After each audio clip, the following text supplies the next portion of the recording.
Jonathan, a middle-aged man with a strained relationship with his family, receives a letter informing him of an inheritance from his late uncle. The inheritance includes a remote mansion in the countryside. Curious and financially strained, Jonathan decides to visit the mansion with his wife, Laura, and their teenage daughter, Megan. Laura looks worried. "Are you sure about this? We don't even know much about your uncle." Jonathan nods. "We need a fresh start, and maybe this place can offer that." Megan, always the adventurous one, says excitedly, "It'll be like an adventure." The family arrives at the mansion late in the afternoon. The mansion stands tall and imposing, surrounded by a dense forest. The air is thick with the scent of decay, and the atmosphere is eerily quiet. Megan shivers.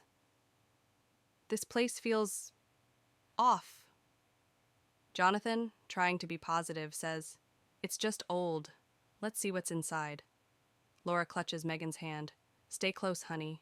Inside, the mansion is filled with dust and cobwebs. The furniture is covered with white sheets, and the air is musty. As they explore, Megan finds an old, ornate mirror in one of the rooms. The mirror's surface is strangely clean compared to the rest of the house. "Look at this mirror," Megan calls out. Laura touches the frame. "It's beautiful, but out of place here." Jonathan frowns.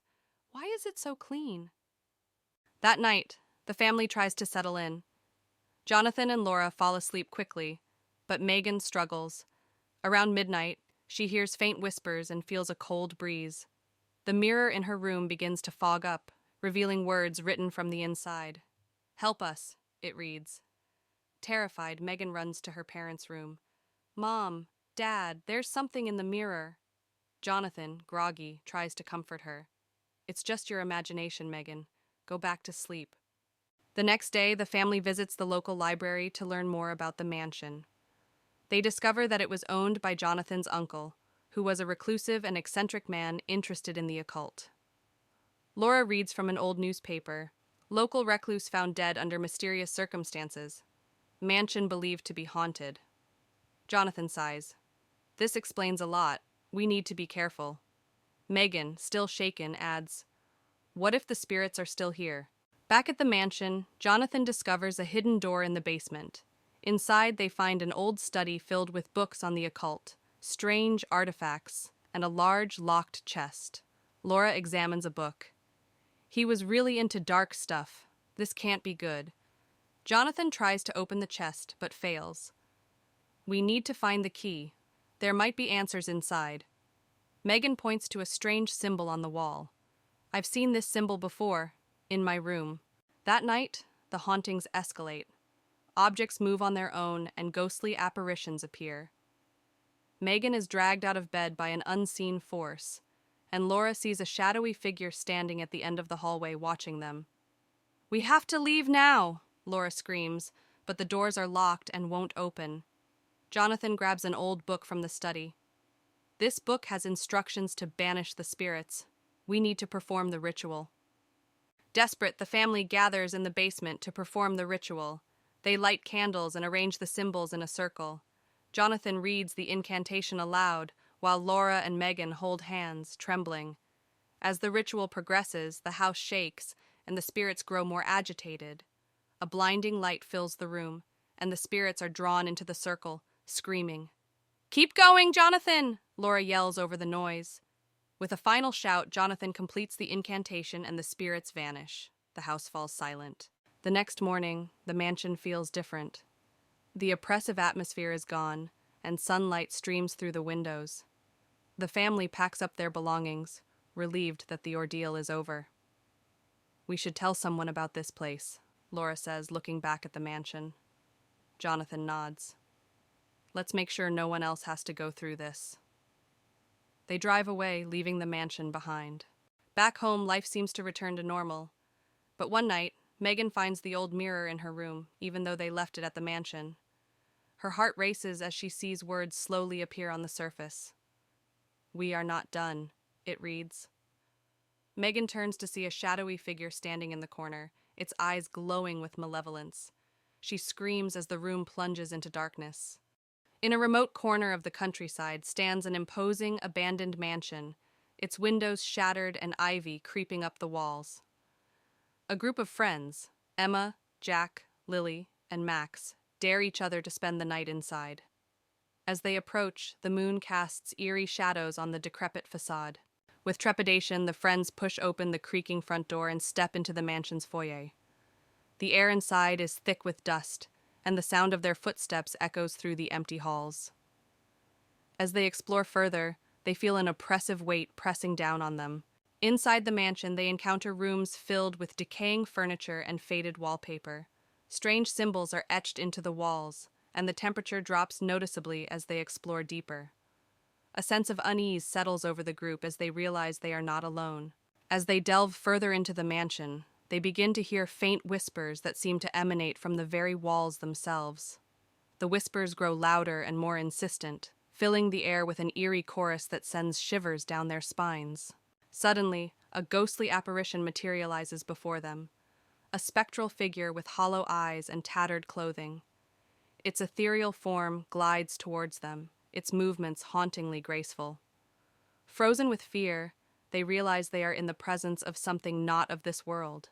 With a collective scream, the friends turn and flee from the mansion, their hearts pounding with terror. They race through the dark halls, their breath ragged and their footsteps echoing off the walls. Behind them, the ghostly figure follows, its unearthly wails echoing in their ears.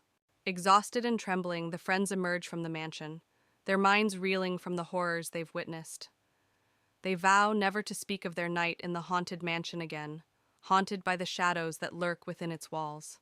In the dead of night, a group of friends, Sarah, Mark, and Emily, arrive at the imposing Ravenswood Manor, a sprawling mansion nestled deep within the forest. The moon casts an eerie glow over the overgrown grounds as they approach the decrepit mansion, drawn by tales of its haunted past.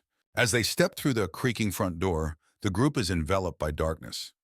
The air is thick with dust, and the floorboards groan beneath their feet.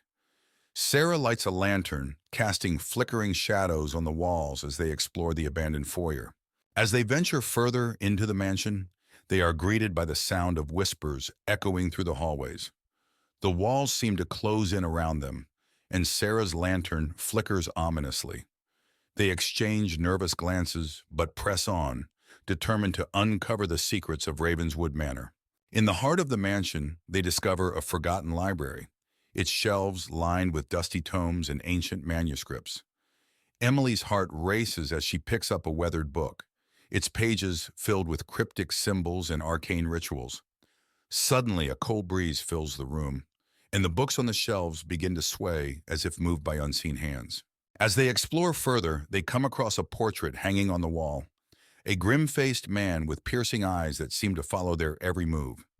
Mark shudders as he gazes into the man's cold, lifeless eyes, and Sarah quickly averts her gaze, unable to shake the feeling of being watched. As night falls, the mansion comes alive with ghostly apparitions and otherworldly sounds. Emily's heart races as she catches a glimpse of a figure moving in the shadows, its form shifting and indistinct. She cries out in fear, and the others rush to her side, their lanterns casting shaky light on the empty hallway. As the night wears on, the group's sanity begins to fray. They are plagued by visions and nightmares, their minds filled with images of death and despair. Sarah clutches her head in agony as she hears voices whispering in the darkness, urging her to embrace the madness that lurks within Ravenswood Manor. In a desperate bid to escape the madness that grips them, the group confronts the malevolent force that haunts Ravenswood Manor. With trembling hands, they perform a ritual to banish the darkness, their voices raised in a desperate plea for salvation. And as the first light of dawn breaks through the windows, the mansion shudders and groans, the darkness receding into the shadows from whence it came. On a chilly autumn night, 4 friends, Jake, Emily, Noah, and Lisa, stood at the gate of Ravenswood Manor. The old house was rumored to be haunted, but they were determined to spend the night inside to prove their bravery. They pushed open the creaky front door and stepped into the foyer. The air was musty, and the only light came from their flashlights. Dust-covered furniture and cobwebs filled the room, adding to the eerie atmosphere. They moved into the living room, where a grand piano stood in one corner, and an old tattered sofa sat under a large broken window. Suddenly, the piano played a single, eerie note, making everyone jump. They cautiously climbed the creaky staircase to the second floor. The hallway was long and dark, with several closed doors. A cold breeze made them shiver, and they heard faint, eerie whispers. They opened one door and found an old nursery. Dusty toys were scattered around, and a rocking chair in the corner started moving on its own. They heard a child's laughter echoing through the room. Panicking, they ran downstairs and found a door leading to the basement. Despite their fear, they decided to investigate. The basement was even darker and colder. Strange symbols were drawn on the walls, and old furniture was strewn around. In the basement, they heard footsteps behind them. Turning around, they saw the ghostly figure of a woman in a tattered dress. Her hollow eyes stared at them as she whispered, "Leave this place." Screaming, they ran up the stairs and out of the house. The door slammed shut behind them, and they could still hear the ghostly whispers. They vowed never to return to Ravenswood Manor. Back at home, the friends sat together, still shaken by their experience. They knew they had encountered something truly terrifying and agreed never to speak of it again. Sophie arrived at Briarwood Manor, a sprawling estate she inherited from her great-uncle. The mansion stood alone on a hill, surrounded by gnarled trees and thick fog. As she approached, the gate creaked open on its own, setting her nerves on edge. She hesitated but walked through, determined to uncover the secrets of her inheritance. Sophie stepped inside the manor, greeted by a grand but dusty foyer. The air was heavy with the scent of decay. As she moved further in, the front door slammed shut behind her with a loud bang. Startled, she spun around, but no one was there. The only light came from her flickering flashlight. In the living room, old furniture was covered in white sheets. An antique clock ticked loudly, breaking the silence. Sophie noticed a photograph on the mantelpiece, showing her great-uncle with an unknown woman. Suddenly, she heard footsteps behind her. She turned quickly, but the room was empty. Sophie walked down a hallway lined with portraits of her ancestors. Their eyes seemed to follow her every move. She felt a chill as she passed by a particularly stern-looking man. As she continued, she heard a whisper, almost as if someone was calling her name. She froze, heart pounding. In the library, Sophie found shelves filled with dusty old books. One book in particular caught her eye, an old journal. As she read through it, she discovered it belonged to her great-uncle, detailing strange events and encounters with a dark presence. The room grew colder, and she felt like she was being watched. Behind a bookshelf, Sophie discovered a hidden door. She hesitated but felt compelled to open it. The door revealed a dark, narrow staircase leading down. Holding her flashlight, she descended, each step echoing in the silence. The air grew damp and cold. The basement was filled with old furniture and strange symbols painted on the walls. In the center stood an altar with black candles and an old book. As Sophie approached, the candles flickered to life, casting an eerie glow. She felt an overwhelming sense of dread as she heard distant whispers. Sophie's flashlight flickered and died, plunging her into darkness. The whispers grew louder, and she felt a cold hand on her shoulder. She spun around to see a ghostly figure of the unknown woman from the photograph, her eyes filled with sorrow. "Help me," the figure whispered. Terrified, Sophie ran up the stairs, the house seeming to come alive with shadows moving and doors slamming. She burst through the front door into the foggy night, her heart pounding. She didn't stop running until she reached her car. She looked back once more, vowing never to return. Breathing heavily, Sophie glanced back at the manor as she reached her car. In an upstairs window, she saw the ghostly figure of the unknown woman watching her. The whispers faded, but the memory of that night would haunt her forever. She drove away, never looking back. Anna and her husband, Tom, arrive at Blackwood Manor, an old mansion they inherited from Anna's late uncle. The house is grand, but has been abandoned for years. As they explore, Anna finds a dusty old journal in the study. Curious, she decides to read it later. That night, Anna wakes up to strange noises, whispers, and faint footsteps. She dismisses it as the house settling. When she looks out the window, she sees a flickering light in the garden. She turns to wake Tom, but the light disappears when she looks back. The next day, Anna reads the journal. It belonged to her uncle, who wrote about a mysterious figure he saw in the house. The entries become more frantic, describing how the figure tormented him. His last entry warns about a hidden room in the attic. Determined to find the hidden room, Anna and Tom search the attic. They discover a concealed door behind some old furniture. Inside, they find an old nursery filled with dusty toys and a large, cracked mirror. In the mirror, Anna briefly sees a shadowy figure standing behind them. That night, the haunting intensifies. Anna sees the shadowy figure in the mirror again, now clearer and more menacing. The air grows cold, and she hears a chilling whisper saying, "Find my child." Terrified, she realizes the ghost is trying to communicate. Anna tells Tom about her experiences. They decide to seek help from a local historian. The historian tells them about the tragic history of Blackwood Manor, involving a woman named Eleanor, who lost her child and died in despair. Her spirit is believed to haunt the house. Following the historian's advice, Anna and Tom search the garden and find a small, unmarked grave hidden among the overgrowth. They realize it's the grave of Eleanor's child. They decide to perform a simple ritual to give the child a proper burial. Anna and Tom perform the ritual, laying flowers and saying a prayer. As they finish, they see Eleanor's ghost appear, looking peaceful. She silently thanks them before fading away. The air feels warmer, and the oppressive atmosphere lifts. With the ritual complete, the haunting stops. The house feels lighter and more welcoming. Anna and Tom decide to stay, feeling a deep connection to the house and its history. They keep the journal as a reminder of the past they helped lay to rest. Months later, Anna and Tom enjoy their peaceful home. They often think about Eleanor and the child, and are grateful for the experience that brought them closer together and helped them appreciate their new home. The memories of the past live on, but in a peaceful way. Emily, a young historian, inherited the sprawling and ancient Ravenwood Manor from her eccentric great-uncle.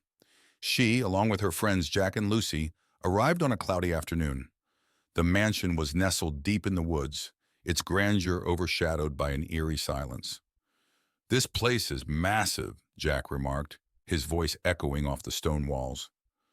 "More like massively creepy," Lucy added, shivering as they crossed the threshold. Emily clutched the heavy iron key, a sense of foreboding settling in. "Let's explore and get settled in." Inside, the manor was a labyrinth of dusty rooms, antique furniture, and forgotten relics. They marveled at the grand staircase, the chandeliers draped in cobwebs, and the eerie portraits of ancestors long gone. "This place must have so many stories," Emily said, running her fingers over an old book on a shelf. In the attic, they discovered a locked chest.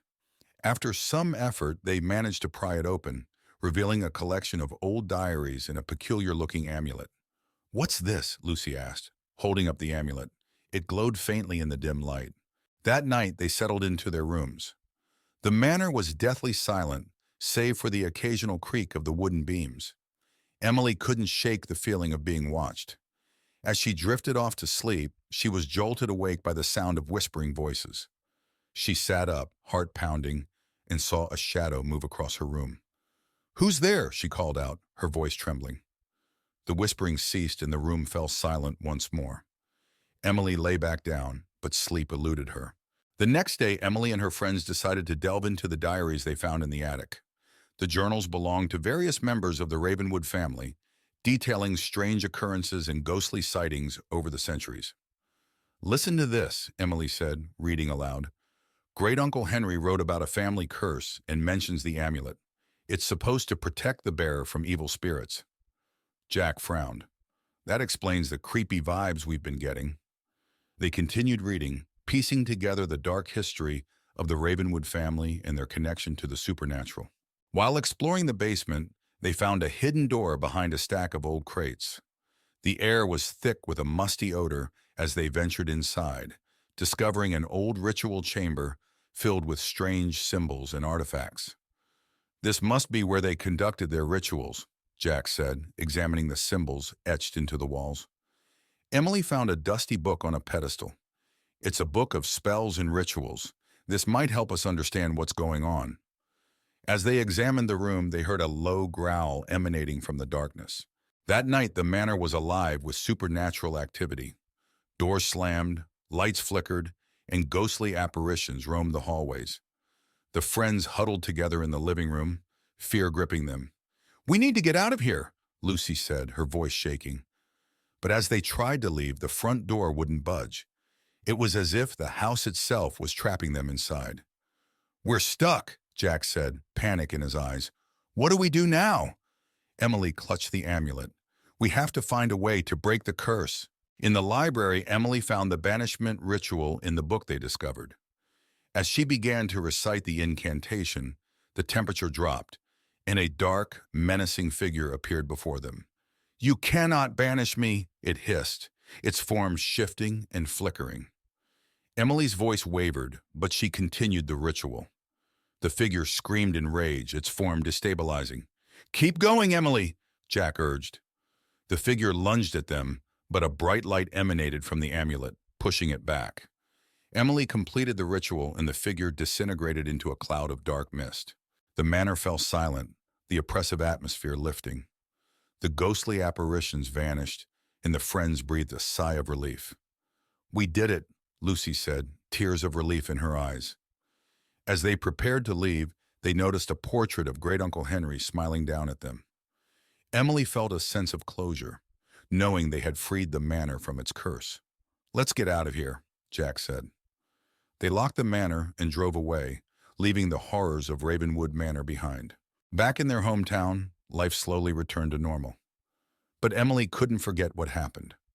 One night, she found the old amulet on her bedside table, even though she had left it at the manor. Her heart raced as she picked it up. The room grew cold, and she heard a familiar whisper. "Welcome back," a voice said behind her. Emily spun around to see the dark figure from the manor, its eyes glowing with malevolence. "You can never escape Ravenwood Manor," it said, reaching out for her. Emily screamed as the room plunged into darkness. Lily received a mysterious letter inviting her to an old mansion that once belonged to her ancestors. She had always been curious about her family's past and decided to visit. The mansion was isolated, surrounded by overgrown trees and an eerie silence. As she walked towards the door, the sky turned gray and the wind began to howl. Lily pushed open the heavy wooden door, which creaked loudly. Inside, the mansion was dark and dusty, with cobwebs hanging from the corners. An old chandelier hung precariously from the ceiling, and the air was thick with the scent of decay. The door slammed shut behind her, making her jump. Lily stepped into the grand hall, where portraits of stern-looking ancestors lined the walls. Their eyes seemed to follow her as she moved. She felt a chill run down her spine as she heard faint whispering. The room was dimly lit by the light filtering through the grimy windows. Lily found herself in the mansion's library, filled with dusty books and old furniture. An old leather-bound book lay open on a desk. As she approached, she saw it was a diary detailing strange rituals and mysterious disappearances. The air grew colder, and she felt an unseen presence watching her. Lily discovered a secret door behind a bookshelf. She hesitated but then pushed it open, revealing a dark, narrow staircase leading down. The air was damp and cold. With her flashlight in hand, she began to descend, the sound of her footsteps echoing in the silence. The basement was even colder, with strange symbols painted on the walls and an old wooden table in the center. On the table were ancient artifacts and melted candles. Lily felt an overwhelming sense of dread. She heard whispers growing louder, almost as if they were coming from the walls themselves. Lily's flashlight flickered and died, plunging her into darkness. Panic set in as the whispers turned into screams. She fumbled to turn the flashlight back on. When she did, she saw a ghostly figure standing by the table, staring at her with hollow eyes. She backed away in terror. Desperate to escape, Lily turned and ran up the stairs. The house seemed to come alive, with doors slamming and shadows moving around her. She reached the front door, threw it open, and ran into the stormy night, her heart pounding. She didn't stop until she reached her car. Breathing heavily, Lily glanced back at the mansion as she reached her car. In an upstairs window, she saw the ghostly figure watching her. The whispers faded, but the memory of that night would haunt her forever. She drove away, vowing never to return. The camera pans over a serene lake surrounded by towering trees. The water reflects the golden hues of the setting sun, creating a picturesque scene. But beneath the tranquil surface lies a sinister secret waiting to be uncovered. A group of friends arrives at a lakeside cabin for a weekend getaway. They laugh and joke as they unpack their bags, eager to unwind and enjoy the beauty of nature. As night falls, one of the friends, Emma, shares a local legend about the lake, a tale of a vengeful spirit haunting its waters, seeking revenge on anyone who dares to disturb its slumber. The group dismisses the legend as mere superstition. Strange occurrences plague the cabin, whispers in the night, unexplained shadows flickering in the corners, and cold drafts chilling the air. The friends brush off their unease, attributing it to the eerie atmosphere of the lake. Exploring the cabin, one of the friends, Jack, finds an old journal hidden beneath the floorboards. Its pages reveal the tragic history of the lake, a tale of betrayal and murder that has haunted its shores for centuries. The vengeful spirit of the lake manifests, its ghostly form stalking the friends with malicious intent. Terror grips their hearts as they realize they are being hunted by a force beyond their understanding. In a desperate bid for survival, the friends confront the vengeful spirit at the water's edge. Armed with courage and determination, they must uncover the truth behind the spirit's rage to break the curse that binds them. Through bravery and sacrifice, the friends uncover the truth behind the spirit's curse and lay it to rest. As dawn breaks, they emerge from the darkness, forever changed by their harrowing ordeal. Emma and her husband John move into an old house named Willow House in a small town. The house is large and charming but has been vacant for decades. As they unpack, Emma finds a strange old locket in the attic. She decides to keep it, thinking it's a piece of history. That night, Emma wakes up to soft whispering and faint footsteps. She dismisses it as the house settling. However, when she looks out the window, she sees a shadowy figure standing in the garden, staring up at her. She turns to wake John, but the figure is gone when she looks back. The next day, Emma explores the house and hears whispers in the hallway. She follows the sound to a locked door. Determined to find out what's behind it, she searches for the key but can't find it. The whispers continue, growing louder each time she passes the hallway. Emma decides to examine the locket more closely. She finds a hidden compartment inside it, containing a small, faded photograph of a young woman and a child. On the back, there's a note that reads, "Find me." Emma is now convinced that the locket is connected to the whispers. That night, Emma hears the whispers again and follows them to the locked door. To her surprise, the door is now ajar. She enters and finds a hidden room filled with old toys and a large, cracked mirror. In the mirror, she sees the young woman from the photograph standing behind her. Emma learns from the ghost that her name is Lily, and she was separated from her child years ago. Lily's spirit has been trapped in the house, searching for her lost child. Emma promises to help Lily find peace. Emma researches the house's history and discovers that Lily's child was taken to an orphanage nearby. She finds records showing that the child, named Sarah, was adopted but never knew about Lily. Emma tracks down Sarah, now an elderly woman, and brings her to the house. Emma brings Sarah to the hidden room. As soon as they enter, Lily's spirit appears. Sarah recognizes her mother, and they share a tearful reunion. Lily's spirit finally finds peace and begins to fade away, smiling at Emma gratefully. With Lily's spirit at peace, the house feels lighter. The strange occurrences stop, and Emma and John feel a sense of calm in their home. Emma keeps the locket as a reminder of Lily's story and the bond they formed. Months later, Emma and John enjoy their now peaceful home. They often think about Lily and Sarah and the extraordinary experience they shared. The house is no longer haunted, but the memories of the past live on. On a foggy autumn evening, four friends, Lucy, Tom, Ava, and Ben, stand before Greystone Manor, an abandoned mansion known for its haunted past. Ben, always the thrill-seeker, dares the group to spend the night inside. With a mix of nervousness and excitement, they agree, pushing open the creaky iron gate and stepping onto the overgrown path leading to the mansion. The front door groans loudly as they push it open, revealing a dark, musty foyer. Cobwebs hang from the ceiling, and a thick layer of dust covers everything. The air smells of mold and decay. They switch on their flashlights, casting long shadows on the peeling wallpaper as they step inside, the door slamming shut behind them. They decide to explore and find themselves in a grand library, filled with old leather-bound books. A large, dusty chandelier hangs from the ceiling, and an ancient fireplace sits cold and empty. Lucy notices a book lying open on a table, its pages filled with strange symbols. As she touches it, the chandelier above them begins to sway. A sudden cold breeze blows through the room, extinguishing their flashlights. In the darkness, they hear faint whispers and the soft sound of footsteps. Panic sets in as they fumble to turn their flashlights back on, only to see a shadowy figure disappear into the next room. They follow the figure into the kitchen where old rusted appliances and broken dishes litter the floor. The air is colder here and the feeling of being watched intensifies. Ava opens a cupboard and a pair of ghostly eyes stare back at her. She screams and the cupboard door slams shut on its own. In the hallway, they find a door leading to the basement.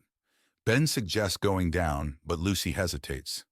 The others convince her, and they slowly descend the creaky wooden stairs.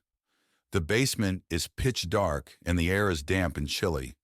They feel an overwhelming sense of dread. In the basement, they find an old wooden table with strange markings.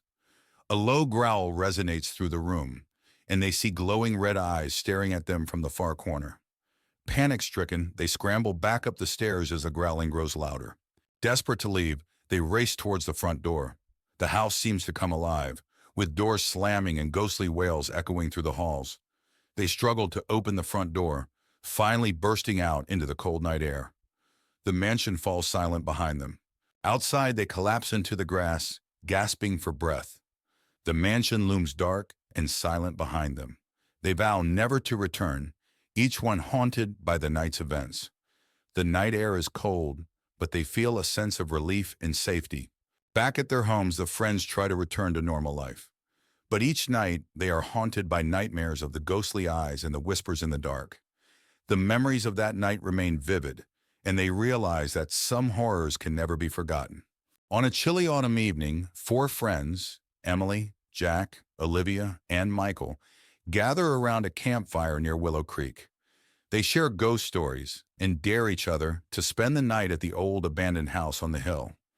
Despite their fear, curiosity wins and they decide to go. The friends arrive at the old house, its silhouette looming against the night sky. The house is in disrepair, with broken windows and ivy creeping up the walls. Jack pushes open the rusty gate, and they walk up the overgrown path to the front door, which creaks loudly as they enter. Inside, the house is dark and cold. Cobwebs hang from the ceiling, and dust covers the furniture. They switch on their flashlights, revealing faded wallpaper and broken picture frames. As they step further inside, the front door slams shut behind them, making them jump. They enter the living room, where an old grand piano sits covered in dust. Emily notices a family portrait on the wall, the face is scratched out. Suddenly, the piano keys play a haunting tune on their own. The friends back away, their hearts pounding. They move to the kitchen where rusted appliances and broken dishes are scattered. The air is colder here. Olivia opens a cupboard and a pair of ghostly eyes stare back at her. She screams and the cupboard door slams shut on its own. The friends huddle together, terrified. They find a door leading to the basement. Michael suggests going down, but Emily hesitates. The others convince her, and they descend the creaky wooden stairs. The basement is pitch dark and damp. Their flashlights reveal old furniture and strange symbols on the walls. In the basement, they find an old table with a Ouija board. Suddenly, the planchette moves on its own, spelling out, "Leave now." A low growl echoes through the room, and they see a shadowy figure with glowing red eyes. Panicked, they rush back up the stairs, tripping over each other in their haste. Desperate to leave, they race towards the front door. The house seems to come alive, with doors slamming and ghostly wails echoing through the halls. They struggle to open the front door, finally breaking it open and escaping into the night. The house falls silent behind them. Outside, they collapse onto the grass, gasping for breath. The house looms dark and silent behind them. They vow never to return, each one haunted by the night's events. The night is cold, but they feel a sense of relief and safety as they walk away. Back at their homes, they try to return to normal life. But each night, they are haunted by nightmares of the glowing red eyes and the whispers in the dark. The memory of that night stays with them, a constant reminder of the terror they faced. As the setting sun casts long shadows over the forest, A group of friends arrives at a remote cabin nestled deep within the trees. Excited for a weekend of hiking and relaxation, they unload their belongings from the car and take in the tranquility of their surroundings. Little do they know, the forest holds secrets darker than they could ever imagine. As night falls, the friends gather around a crackling campfire, the flames casting flickering shadows on their faces. They share stories and laughter, enjoying the camaraderie of their weekend retreat. But as the fire dims and the forest grows quiet, a sense of unease settles over the group. In the morning, the friends discover an old map hidden among the cabin's belongings. Intrigued, they decide to follow its cryptic instructions and venture deeper into the forest in search of hidden treasure. As they set out on their journey, they can't shake the feeling that they're being watched. Following the map's directions, the friends stumble upon an enchanted grove hidden deep within the forest. The trees whisper secrets to one another, and strange symbols adorn the ground beneath their feet. As they explore the grove, they feel a sense of otherworldly power coursing through the air. As the friends linger in the grove, they catch sight of shadowed figures moving among the trees.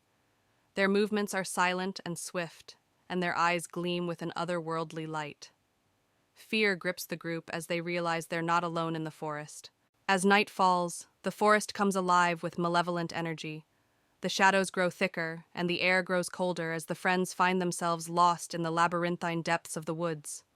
Panic sets in as they realize they're trapped in a nightmare from which there's no escape. With adrenaline coursing through their veins, the friends make a final stand against the darkness that surrounds them. Armed with courage and determination, they confront the shadowed figures that haunt the forest, knowing that their survival depends on their ability to overcome the evil that lurks within. As dawn breaks, the darkness recedes, and the forest falls silent once more. The friends emerge from the depths of the woods, battered and bruised but alive. They breathe a sigh of relief, grateful to have survived the night, but knowing that the memories of their harrowing ordeal will stay with them forever. Emma, a writer in her early 30s, inherits an old manor named Blackwood Manor from her late grandmother. Hoping to find inspiration for her next novel, she moves into the house. As she steps inside, the house feels cold and unwelcoming. Dust covers the furniture, and the air is thick with the scent of old wood and decay. She feels a strange sense of foreboding, but brushes it off as nerves. On her first night, Emma struggles to sleep.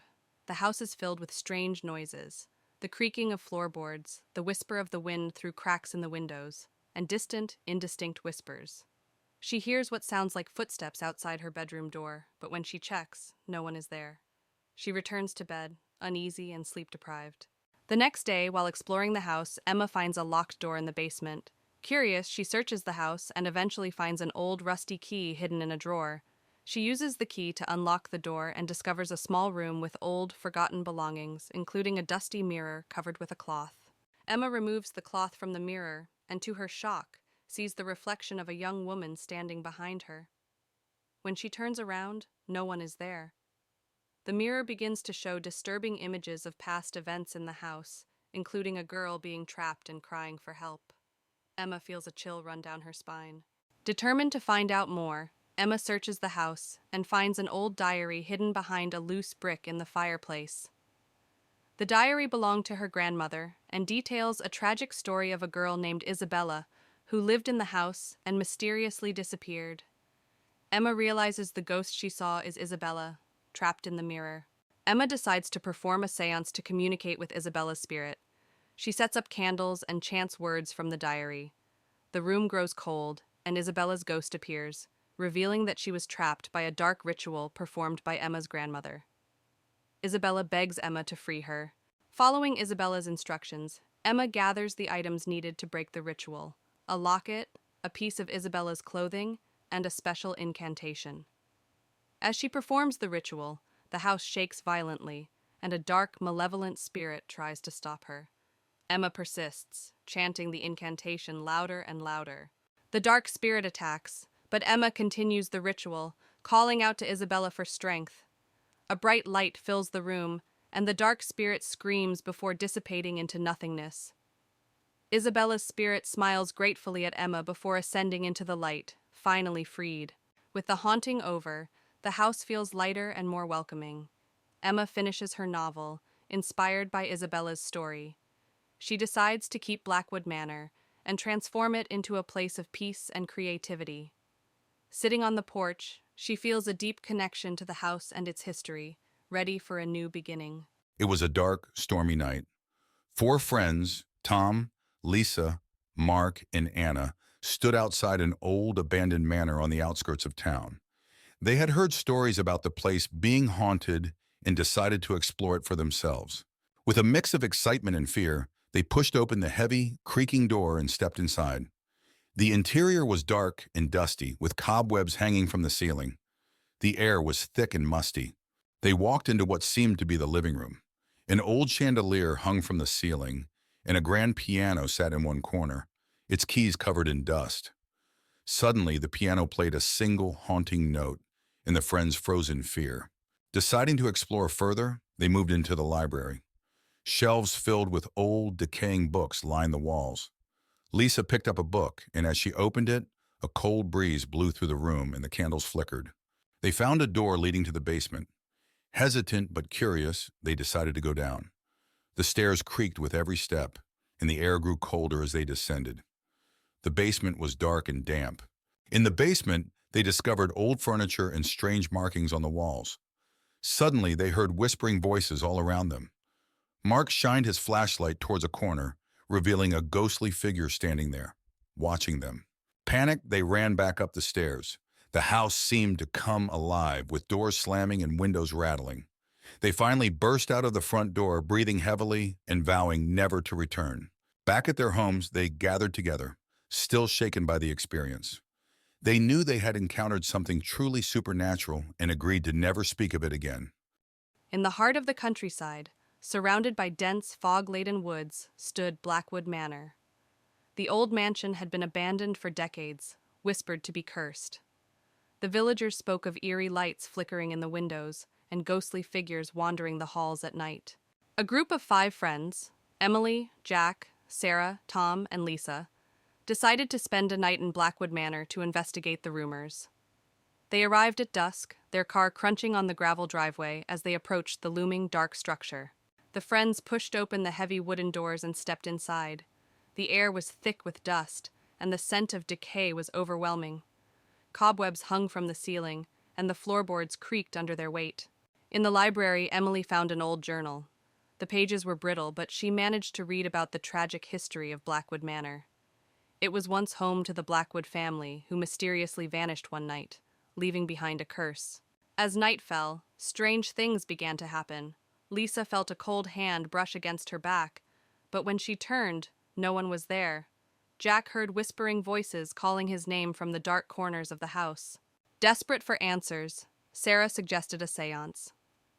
They gathered in the parlor, holding hands around a makeshift altar. As Sarah chanted, the candles flickered, and a cold breeze swept through the room. Suddenly, a ghostly figure appeared, its face twisted in anguish. The spirit of the youngest Blackwood child revealed that the family was murdered by a jealous relative who then cursed the house. The child's spirit pleaded for help to break the curse and set them free. The friends searched the house for the relic mentioned by the ghost. In the attic, they found an old, ornate box containing a cursed amulet. As they touched it, the air grew colder, and the house seemed to groan around them. Following the ghost's instructions, they took the amulet to the family graveyard behind the mansion. They placed it on the Blackwood family grave and recited the incantation. The ground trembled, and a blinding light erupted from the grave. As the light faded, the vengeful spirit of the jealous relative appeared, furious at being exposed. It attacked the friends, but they stood their ground, determined to end the curse. Emily, holding the amulet, confronted the spirit, chanting the incantation. With a final, anguished scream, the spirit dissolved into the night. The air grew still, and the oppressive feeling lifted. The ghosts of the Blackwood family appeared, smiling gratefully before fading away. The curse was broken. As dawn broke, the friends left Blackwood Manor, forever changed by their experience. The house, no longer shrouded in darkness, stood silent and peaceful. They knew they had freed the souls trapped within. On a cold, moonlit night, 4 friends, Jake, Emily, Noah, and Lisa, stood at the gate of Blackwood Manor. The mansion was notorious for being haunted. They decided to enter, driven by curiosity and a dare. They pushed open the creaky front door and stepped inside. The foyer was dark and dusty, with cobwebs hanging from the ceiling. Old portraits stared at them from the walls. They moved into the living room, where a grand piano stood in one corner and a large, broken chandelier hung from the ceiling. Suddenly, the piano played a single, haunting note. Everyone froze in fear. Gathering their courage, they climbed the creaky staircase to the second floor. The hallway was long and dark, with several closed doors. They heard faint, eerie whispers, but couldn't tell where they were coming from. They opened one of the doors and found an old nursery. Dusty toys were scattered around, and a rocking chair in the corner started moving on its own. They heard a child's laughter echoing through the room. Panicked, they rushed downstairs and found a door leading to the basement. Despite their fear, they decided to investigate. The basement was even darker and colder. Strange symbols were drawn on the walls, and old furniture was strewn around. In the basement, they heard footsteps behind them. Turning around, they saw the ghostly figure of a woman in a tattered dress. Her hollow eyes stared at them as she whispered, "Leave this place." Screaming, they ran up the stairs and out of the house. The door slammed shut behind them, and they could still hear the ghostly whispers. They vowed never to return to Blackwood Manor.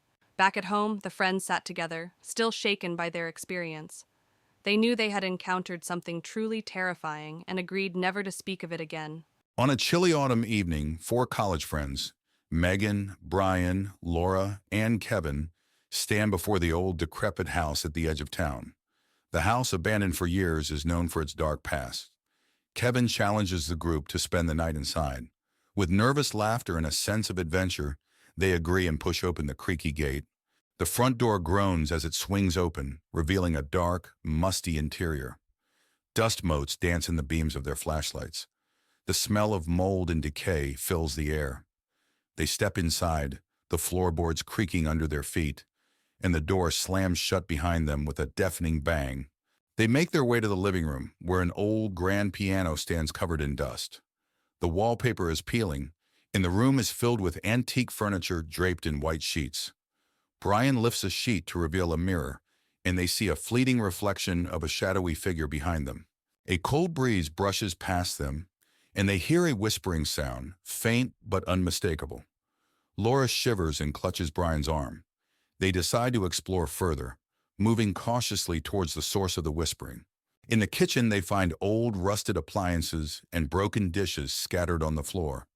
The whispering grows louder, and they see a ghostly figure of a woman in tattered clothes standing by the stove.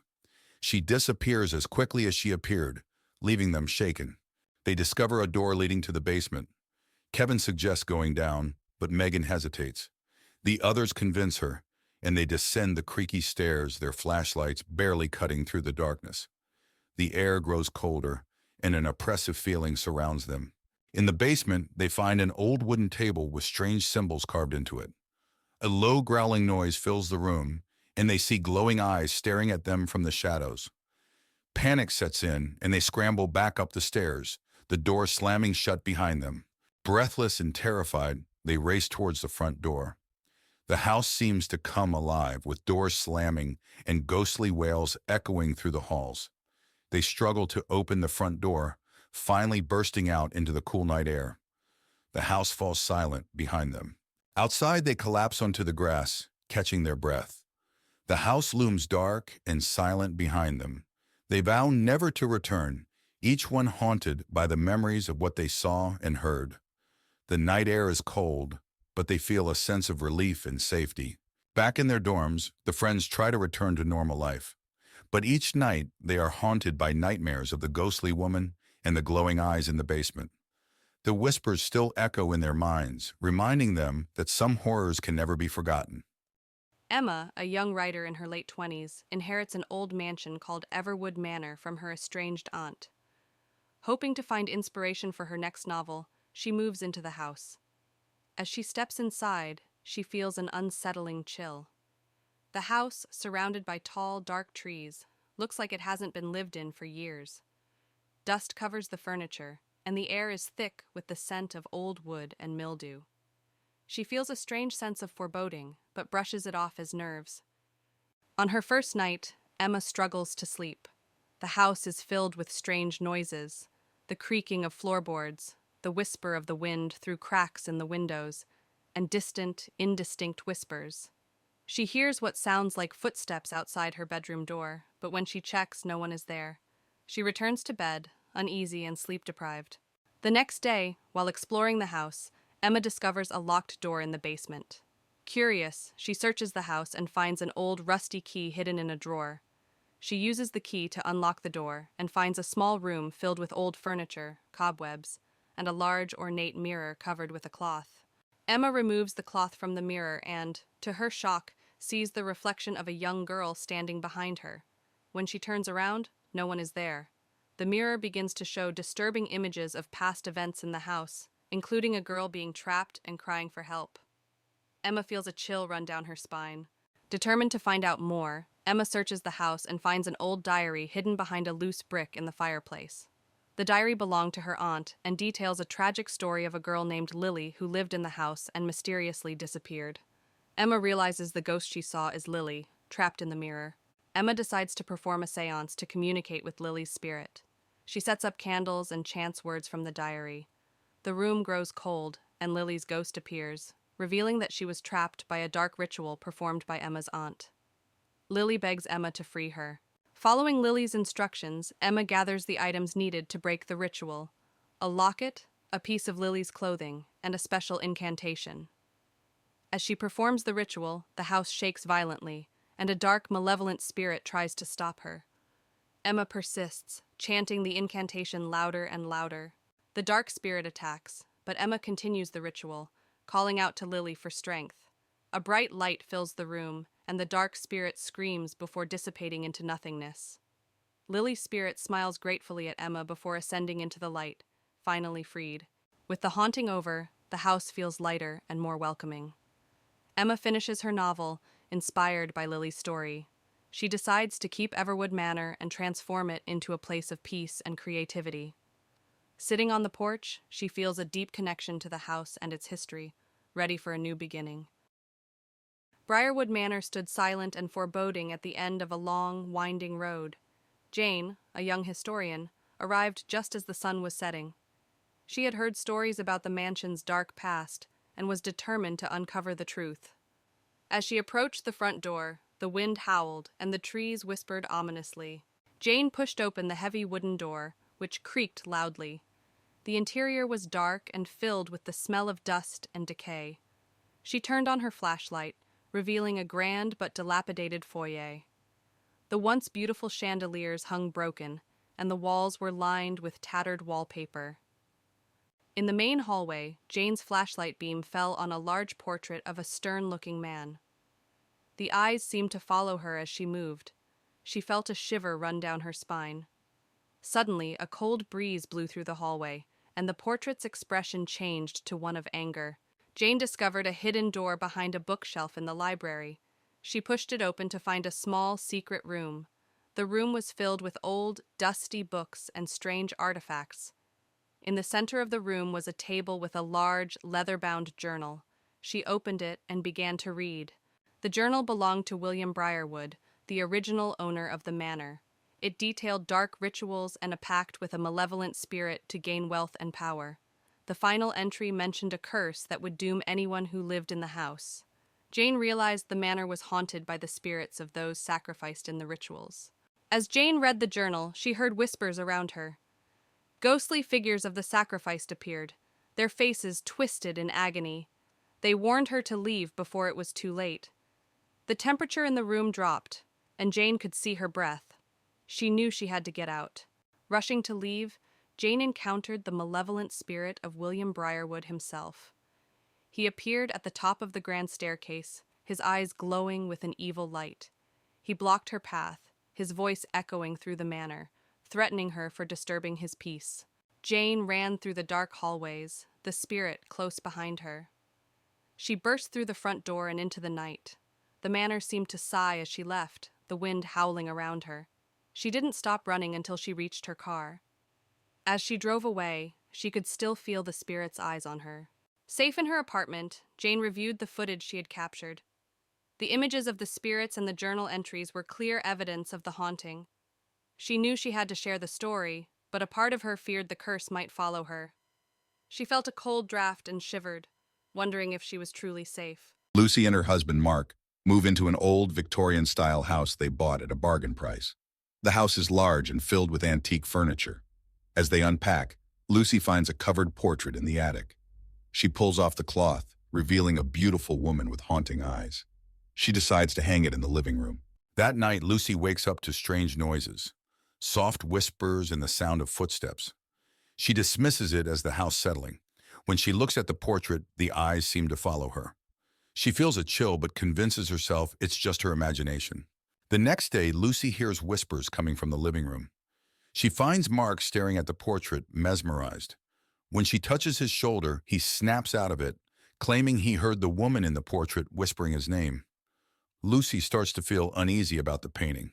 Determined to understand the painting's origins, Lucy visits the local library. She discovers that the woman in the portrait is Isabella, a former owner of the house who disappeared under mysterious circumstances. It's rumored that her spirit haunts the house.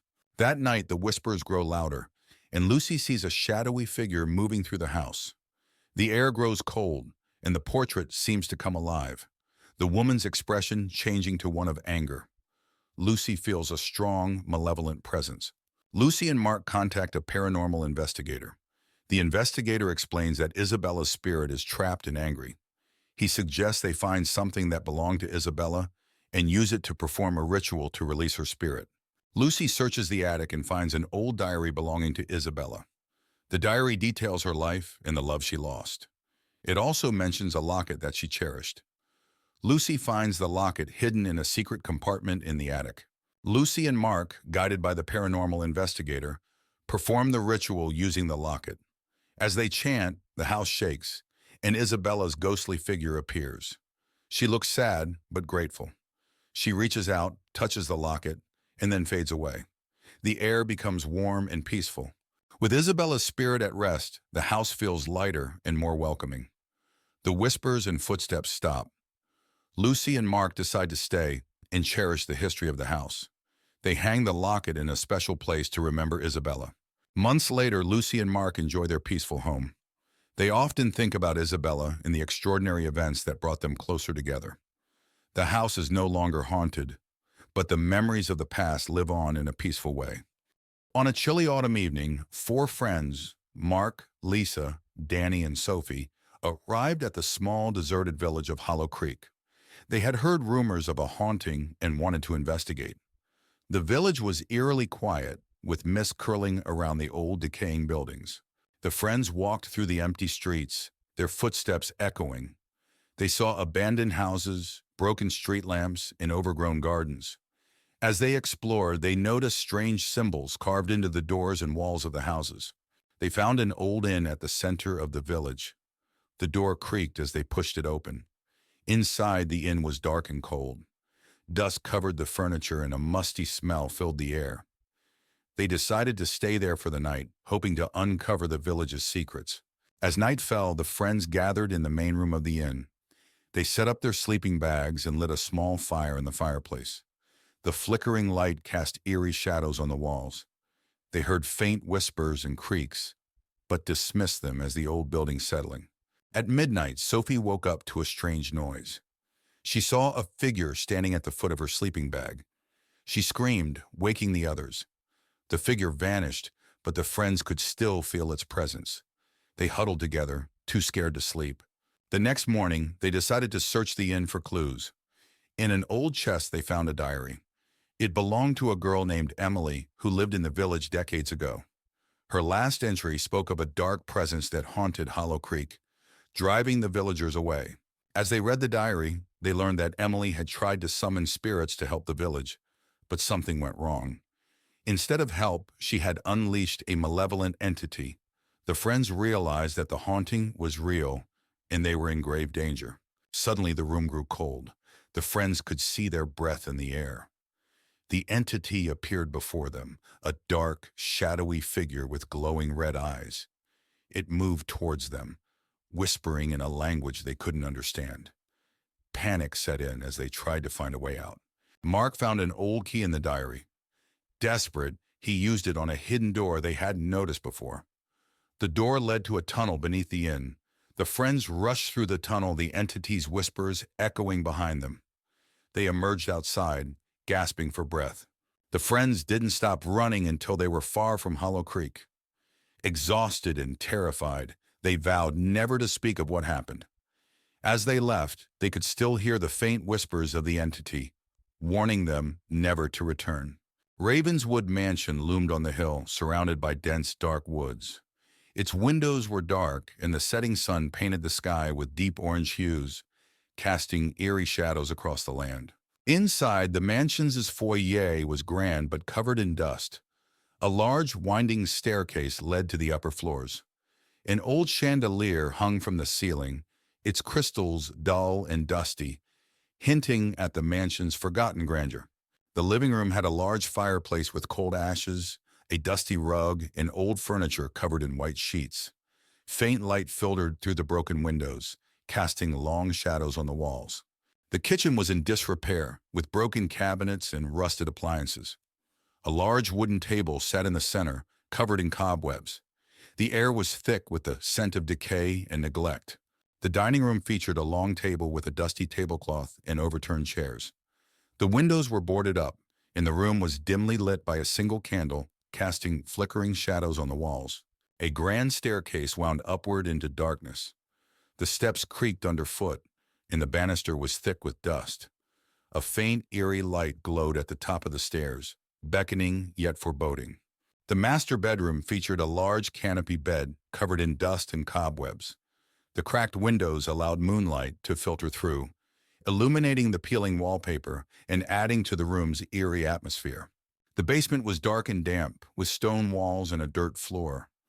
Old rusty chains hung from the ceiling, and the air was thick with the smell of mold and decay. The sense of dread was palpable. A hidden room in the basement was filled with old books and strange artifacts. A large, cracked mirror reflected a distorted image, and a single candle flickered on a dusty desk, casting unsettling shadows. As dawn broke, Ravenswood Mansion was bathed in soft, golden light. The shadows receded, but the mansion still looked eerie and abandoned. Birds began to sing, but the air was still heavy with the night's terrors. Grimsby Manor had a dark history that intrigued many, but only a few dared to explore its secrets. On a foggy autumn evening, Sarah, a young journalist with a passion for the paranormal, arrived at the mansion. She parked her car at the rusty gates, feeling a chill run down her spine. The mansion stood ominously in the distance, its windows like dark, watchful eyes. Sarah pushed open the creaking door of Grimsby Manor. Inside, the air was cold and musty. She turned on her flashlight, revealing a grand but decaying foyer. Dust and cobwebs covered every surface, and old furniture lay shrouded in white sheets. Her footsteps echoed through the vast, empty space as she ventured further inside. As Sarah explored the mansion, she felt a sudden chill. Turning around, she saw a shadowy figure at the end of the hallway. The figure disappeared as quickly as it appeared, leaving her heart pounding. Determined to uncover more, she made her way to the library, hoping to find records of the mansion's dark past. In the library, Sarah found rows of dusty old books. As she searched through them, she heard faint whispers and the sound of pages turning on their own. She discovered an old diary belonging to the mansion's original owner, Lord Grimsby. The entry spoke of dark rituals and a curse that had been placed on the house and its inhabitants. Sarah's exploration led her to a room filled with mirrors. As she walked through, her reflection seemed to move on its own, eyes following her with an unsettling intensity.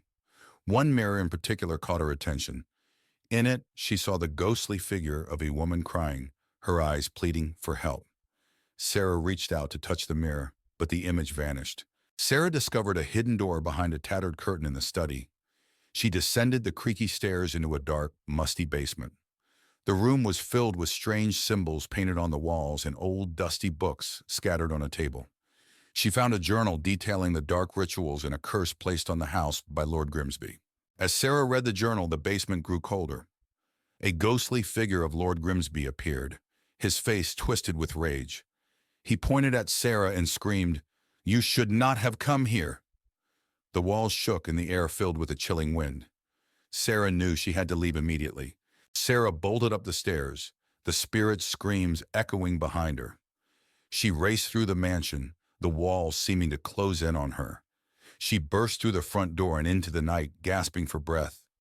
The house stood silent and still, but she could feel the weight of its curse pressing down on her. Back in her apartment, Sarah reviewed the photos and notes she had taken. The evidence of the haunting was undeniable.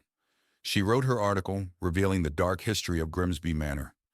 As she finished, she felt a cold draft and heard Lord Grimsby's voice whisper, "You cannot escape the curse." Sarah knew the haunting was far from over. On a foggy night, 4 friends, Jake, Emily, Noah, and Lisa, stood outside the iron gates of Redwood Manor. The mansion was infamous for being haunted, and they had decided to spend the night there as a dare.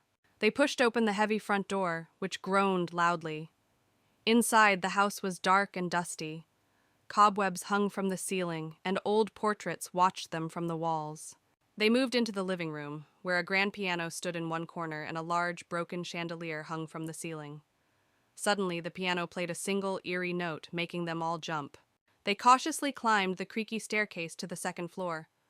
The hallway was long and dark, with several closed doors.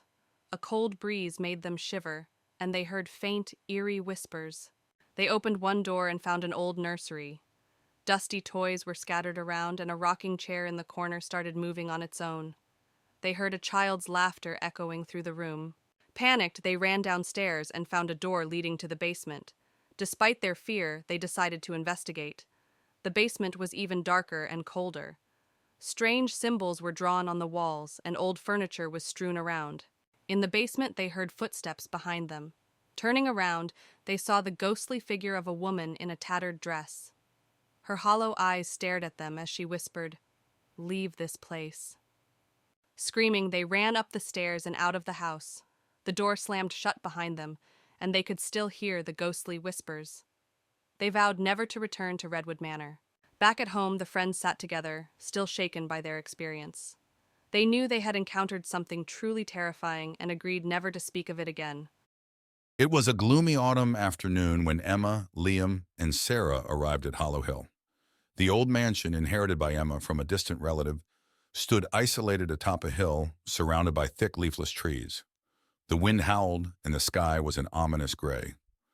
"This place is huge," Liam said, looking up at the towering structure. "And creepy." Emma nodded, clutching the old rusted key. "Let's get inside before it gets dark." They pushed open the creaky door and stepped into a grand, dusty foyer.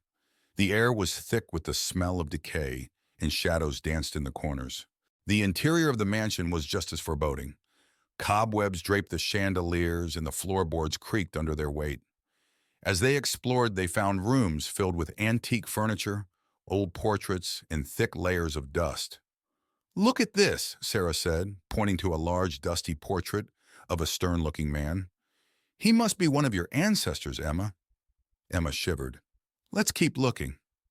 In the library, they discovered a collection of ancient books. One particularly old book caught Emma's eye. It was bound in dark leather with a strange symbol on the cover. "This looks interesting," Emma said, opening it carefully. That night, they settled into their rooms. The mansion was eerily silent, with only the sound of the wind outside. As Emma lay in bed, she couldn't shake the feeling of being watched. Suddenly, she heard whispers. Sitting up, she saw a shadow move across the room. "Who's there?" she called out. But there was no response. Terrified, she ran to Liam's room. "Liam, I saw something." Liam rubbed his eyes. "It was probably just your imagination. This place is spooky." But Emma knew what she saw. Something was not right in Hollow Hill. The next day, Emma and her friends decided to investigate the history of the mansion. In the library, they found an old journal belonging to the man in the portrait, Sir Edward Holloway. "Listen to this," Emma said, reading aloud. "He writes about strange rituals and dark magic." Sarah's eyes widened. That explains the creepy vibes.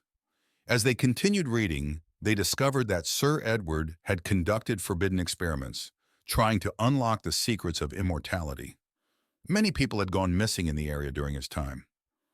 "This is bad," Liam said. "We need to be careful." While exploring the basement, they stumbled upon a hidden door behind a stack of old crates. Inside, they found a secret laboratory filled with strange equipment and jars containing bizarre specimens. This must be where Sir Edward conducted his experiments, Liam said, examining the equipment. On a table, they found an old diary. As Emma read it, she discovered detailed accounts of the rituals and experiments Sir Edward had performed. He was trying to summon something, Emma said, her voice trembling. Something evil. Suddenly the air grew cold, and they heard a low, guttural growl. That night, the mansion came alive with supernatural activity. Doors slammed shut, lights flickered, and ghostly figures appeared in the hallways. Emma, Liam, and Sarah huddled together, terrified. "We need to get out of here," Sarah said, her voice shaking. But as they tried to leave, the front door wouldn't budge. It was as if the house itself was trapping them inside. "There's no way out," Liam said, panic in his voice. Emma remembered the book she found in the library. "There must be a way to stop this. We need to find the ritual to banish whatever he summoned." Back in the library, Emma frantically searched through the book for the banishment ritual. The ghostly figures grew more aggressive, knocking over furniture and whispering threats. "Here it is," Emma shouted, finding the ritual. As she began to recite the incantation, the room grew colder. A dark, shadowy figure appeared, towering over them. "You cannot banish me," the figure hissed. "This house is mine." Emma's voice wavered, but she continued the ritual. The shadow screamed in rage, its form flickering and destabilizing. "Keep going, Emma," Liam urged. The shadowy figure lunged at them, but a bright light emanated from the book, pushing it back. Emma continued the incantation, her voice gaining strength. "You will not win," the shadow roared, but it was growing weaker. With a final burst of energy, Emma completed the ritual. The shadow screamed one last time before disintegrating into a cloud of dark mist. The mansion shook violently, then fell silent. The oppressive atmosphere lifted, and the ghostly figures vanished. "We did it," Sarah said, tears of relief in her eyes. But Emma knew it wasn't over. The house had secrets yet to reveal. In the days that followed, the mansion remained quiet. Emma and her friends cleaned up and prepared to leave. But as they packed, they couldn't shake the feeling of being watched. "We should go," Liam said. "This place is too dangerous." Emma nodded. "Let's leave this nightmare behind." They locked the mansion and drove away, vowing never to return. But as they looked back, they saw a figure in the window watching them leave. "Did you see that?" Sarah whispered. "Just keep driving," Emma said, gripping the wheel tightly. "We're never coming back." Back in their hometown, life slowly returned to normal. But Emma couldn't forget what happened. One night she found the old book on her bedside table, even though she had left it at the mansion. Her heart raced as she opened it. The pages had changed, now filled with new, ominous entries. "Welcome back," a voice whispered behind her. Emma spun around to see the shadowy figure from the mansion, its eyes glowing with malevolence. "You can never escape Hollow Hill," it said, reaching out for her. Emma screamed, the room plunging into darkness. In the heart of Ravenwood Forest lies an old, desolate road, shrouded in mist and mystery. Four friends, Sam, Emma, Ryan, and Jess, embark on a road trip and find themselves navigating this eerie path. Tall trees loom overhead, casting long shadows that seem to dance in the dim light. As they journey deeper into the forest, they come across the imposing gates of Ravenwood Manor, a dilapidated mansion said to be haunted by restless spirits. The wrought iron gates creak open ominously as they approach, inviting them into the depths of the estate. Inside Ravenwood Manor, the foyer is dimly lit by flickering candles, their flames casting dancing shadows on the walls. Dust hangs in the air, catching the faint moonlight that filters through the broken windows. The friends' footsteps echo through the empty halls as they explore the abandoned mansion. As they wander deeper into the mansion, they stumble upon a grand ballroom, its once opulent features now faded and decayed. The room is filled with the echo of music long gone, and the air is heavy with the scent of old perfume. Strange symbols adorn the walls, their meaning lost to time. Suddenly, ghostly figures materialize before them.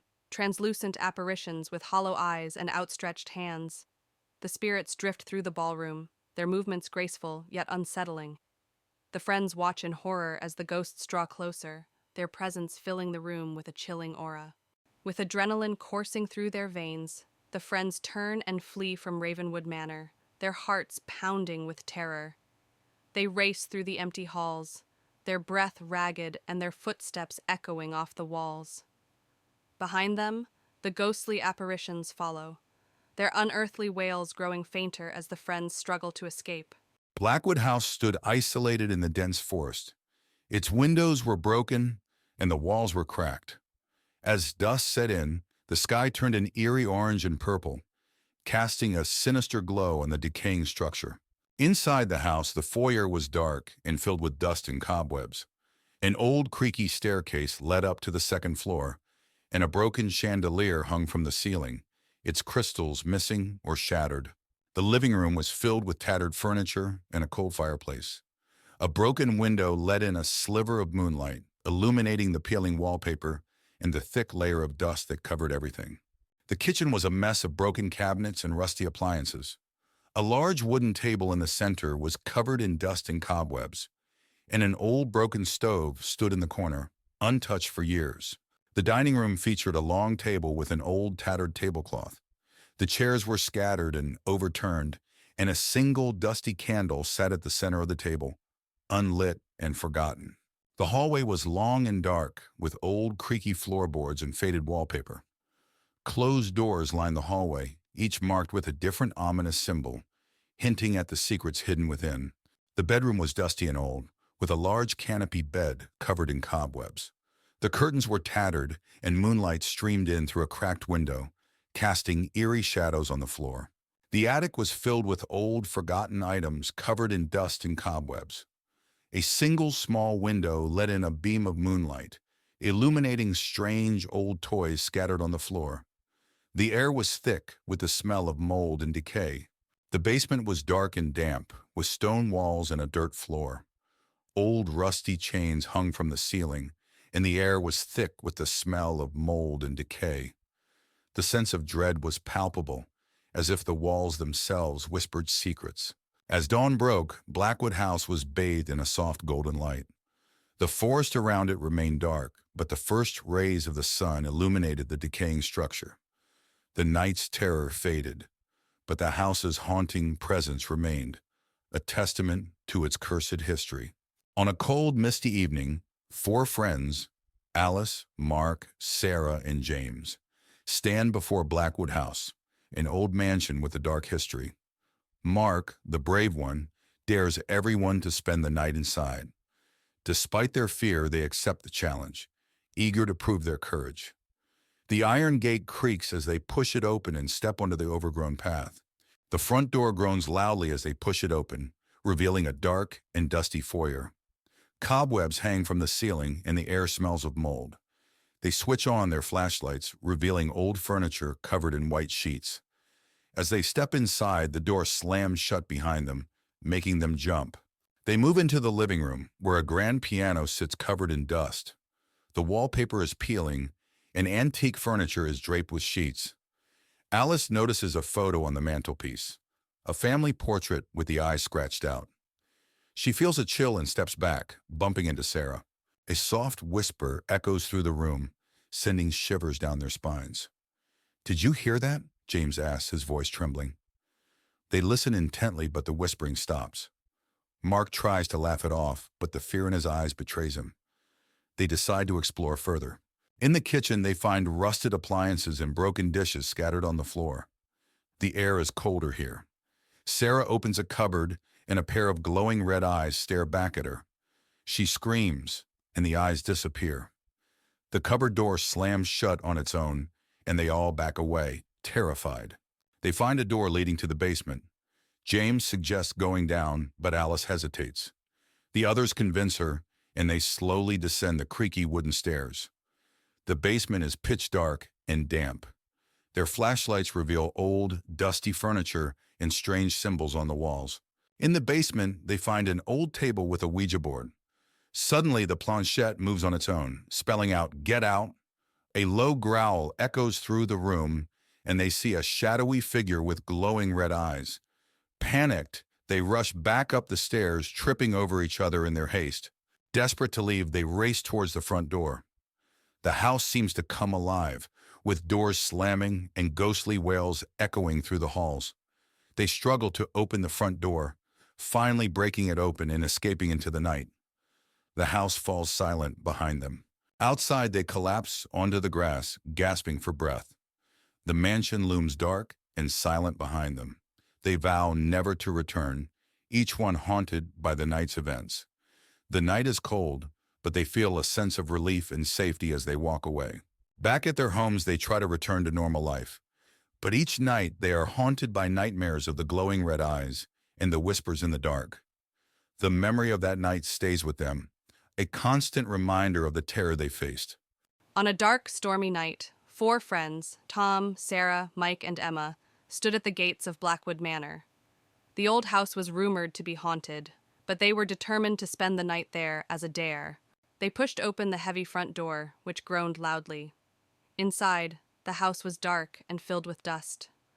Old furniture covered in white sheets and cobwebs in every corner made the place look abandoned and eerie. In the living room, they saw a grand piano in the corner and a large broken chandelier hanging from the ceiling. Suddenly, the piano played a single, eerie note, causing everyone to jump in fright. They decided to explore the upstairs. The wooden stairs creaked under their weight. At the top, they found a long hallway with several closed doors. A cold breeze made them shiver, and they heard faint whispering. They opened one door and found a room filled with old, dusty toys. The air was freezing, and a rocking chair in the corner started moving by itself. They heard a child's laughter echoing around them. Panicking, they ran downstairs and found a door leading to the basement. Despite their fear, they decided to investigate. The basement was even colder and darker. They found strange symbols on the walls and old, broken furniture. In the basement, they heard footsteps behind them. Turning around, they saw the ghostly figure of a woman in a tattered dress. She stared at them with hollow eyes and whispered, "Leave this place." Screaming, they ran up the stairs and out of the house. The door slammed shut behind them, and they could still hear the ghostly whispers. They vowed never to return to Blackwood Manor. Back at home, the friends sat together, still shaken by their experience. They knew they had encountered something truly terrifying, and agreed to never speak of it again.